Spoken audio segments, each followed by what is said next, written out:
his head in renewed horror. But I never meant. I only did what I thought would make you proud. Your Majesty. The Lady Nisato interrupted. Her use of the term meant for both. Lord Torion sent a messenger. You need to speak with him as quickly as you can. The city will be overrun by creatures. She went on, explaining everything she could in as little time as possible. Yes, of course. Justinian responded once she had concluded. His fingers tapped nervously on the throne's arm. The men for the demonstration, they should be of help. We must clear the affected areas. Guards! Guards! It took more shouting to summon the soldiers. Edmund Fairweather apparently having sent them far away. The king gave several anxious commands, more than once, glancing at where the ghost of his father stood. Fortunately, only he and Celine could see the specter. Finishing with the soldiers, Justinian again cocked his head toward his father. Yes, yes, he should be. What is it, Your Majesty? Torion, the general must know that help is on the way. He must understand that he has to hold on. Blazes, where is that messenger? Celine fingered the medallion. A daring thought occurred to her. There may be another, swifter method. To his credit, he understood immediately. Understood and rightly feared for her. Be serious. Lady Celine. Best to dispose of that foul thing at once. You saw what a cursed fool I was with it. No other choice, Your Majesty. We've no other choice. I forbid it. Celine ignored his protest. Shutting her eyes, she clutched the medallion tight to her breast, trying to ignore the chill she felt from it. In her mind, Celine pictured Torion. She had no idea how to actually transport herself to him, just hoped that whatever natural instinct had brought out the skill would enable her to.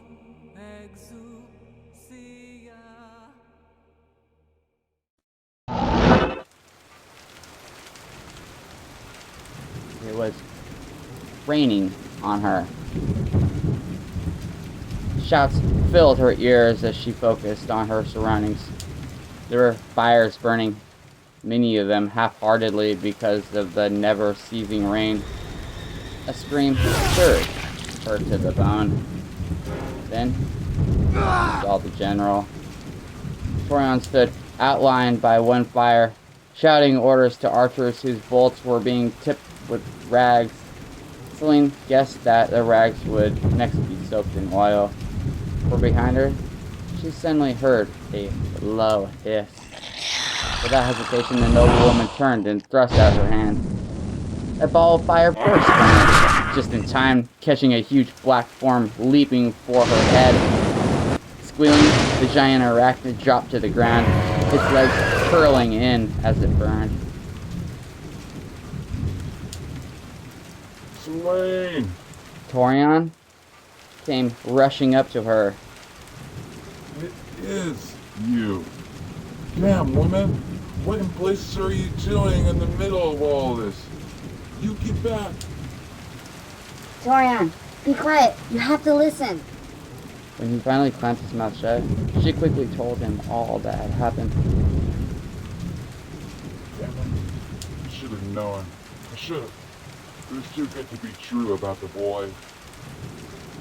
It couldn't be helped. Celine insisted. Not with Edmund, Lord Jitan, and Caribitis all plotting it.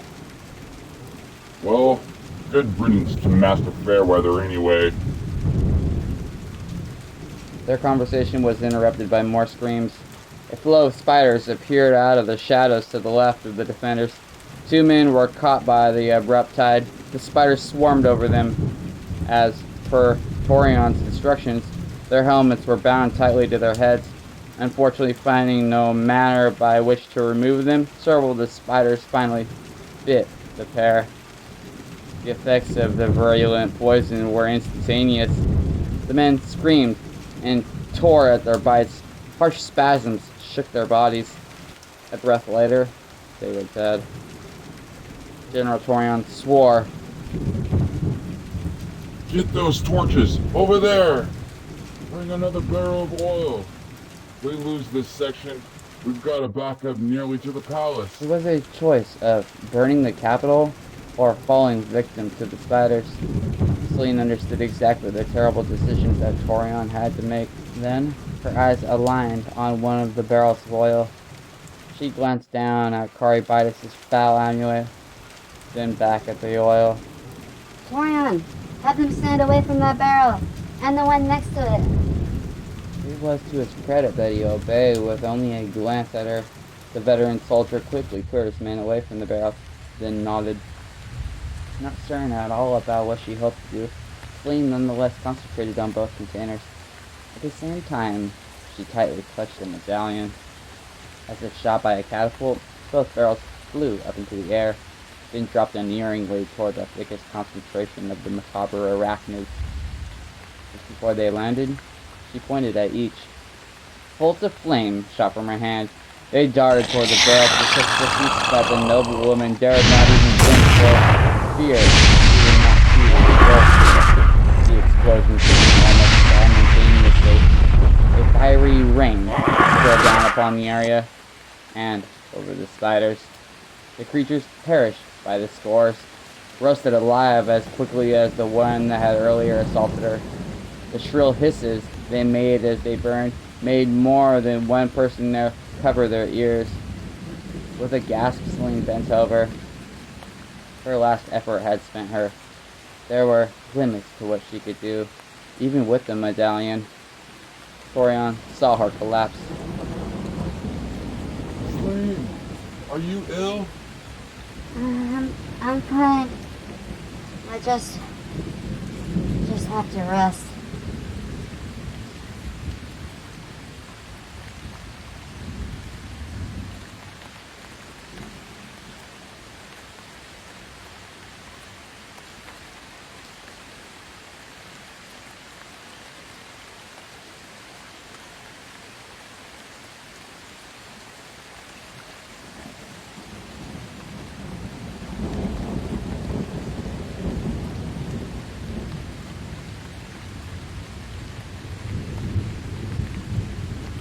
She fell against him. Small wonder. After that display, how did you... She shook her head, indicating that she would not speak of it with him. With an understanding nod, the commander looked over her head to one of his men. You, there! Water for the lady! Hurry! Torion. The scarlet-tressed woman managed to murmur. Did I stop them? He turned her toward the inferno. A few of the spiders in that direction still lived, so they milled about in confusion. The rest were charred heaps. You've bought us time, eh, Celine? You've done that. Only time. Unless they stop coming, yes. He admitted. There was only one thing left for her to do. Then, the very thing that she should have done in the first place. Let's go to him. Him? General Torion pulled her straight. His eyes glowed in the light of the fires. You don't mean that devil sorcerer. His name is Zayl. Her voice softened. Just Zayl. I forbid it. Celine. She raised her hand to him. He instinctively pulled back and grimaced. You can forbid me nothing, Torian. I have to go to him. It's our only hope. Then I'm coming with you. The noblewoman stepped back. Her body still cried for rest, but she could not have that luxury. You're needed here. Westmarch is counting on you, Torian. Celine! He started for her. Gripping the medallion tight, the Lady Nasardo imagined Zayl. She saw his brave, pale face, his studious eyes, and the brief smile he had shown her. She even envisioned his right hand ungloved, no longer seeing it with revulsion, but with understanding. There was a terrible retching in her gut. The air felt forced from her lungs. Celine collided with hard, wet earth. The force with which she struck sent the medallion flying from her hand. Even as she rolled to her left, the dazed noblewoman heard a sound like someone dropping a rock into a lake. Her momentum sent her tumbling along for several more seconds. She was finally able to grasp onto a bush, rubbing against her face. Her legs flung forward, but her overall momentum finally stopped. For a time, all Celine could do was try to get as much air as she could into her lungs. The cold ground, the chill rain, none of that mattered. Her head felt as if the hooves of 100 horses, riders included, were running back and forth over it. Then, a bright light somewhere ahead caught her attention. She blinked, trying to focus on it. As she did, the pounding in Celine's head subsided and her breathing regulated. And with her return to something resembling normalcy, Celine recalled Zayl. Fear for him gave her the strength to push herself up. Her wet hair clung to her head and shoulders. Wiping some away from her face, she looked around. Curiously, despite the rain and mist, there was light enough for her to see her immediate surroundings. Unfortunately, what she did not see was the medallion. Where it might be was painfully obvious. Not far from her, a wide stream, swollen from the downpour, cut across the landscape. She recalled the sound that she had heard. It was a choice of taking precious time to search the stream or reaching Zayl on her own. Celine did not even know where she was, and could only assume that she had reached the limits of her spell. That brought another concern to the forefront. Could she reach him? If even with the power of the medallion, all Celine had done was drop herself into the middle of the vast forest, then how could she trust that her next attempt would do any better? Before stealing away the artifact from Justinian, the noblewoman had never even tried such a spell.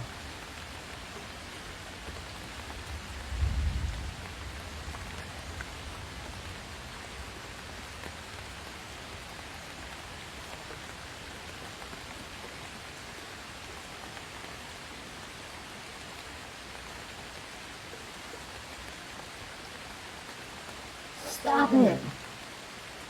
Celine demanded of herself. Sarnak is gone. Torian and the city are in danger, and Zayl may be moments away from death. Oddly, Zayl concerned her most of all.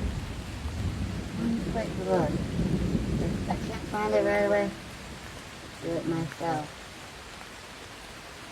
Her boots constantly slipping on the slick ground, Celine made her way to the stream.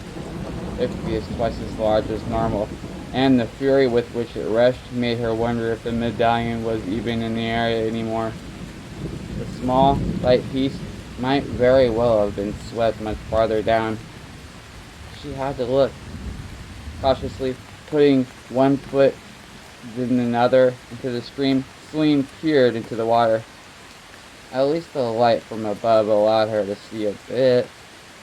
Suddenly, wondering about that light, the Lady Nasardo looked up.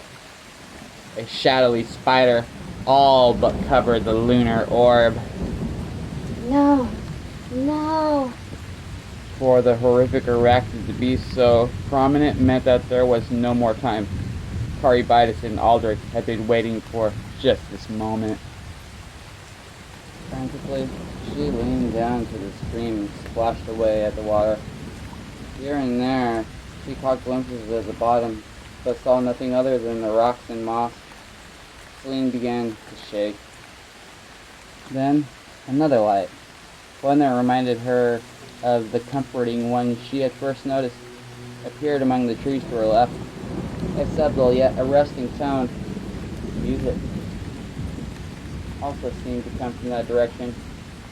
Celine looked at the light and noticed that framed in it was what appeared to be a glorious figure with a long, shadowed hood and a robe of silver. For just a moment, the startled noblewoman also thought that she made out wings of fire. But when she blinked, they were nowhere to be seen. Who is it? She called, wary of any stranger in the forest. The figure did not answer, but continued to walk toward her.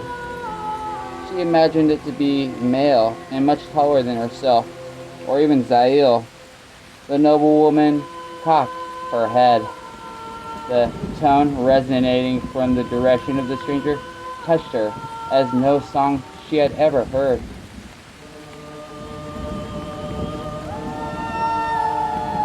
Come no farther. Tell me who you are first. Still, he did not answer. Celine tensed. She doubted that she could summon up so much as enough flame for a candle, much less a bolt to throw at this newcomer. Still, she had no intention of simply standing there while danger possibly threatened. Your last warning. She cried. Celine raised a hand up in preparation. If she could at least summon enough to frighten him. The light behind the figure faded away with such abruptness that Celine had to blink to adjust her eyes. And when she opened them again, she saw that what approached her was in no manner human. It was a night howler. More to the point, by the fur, scars, and especially the eyes, she somehow knew it for the one that had carried her off from the temple.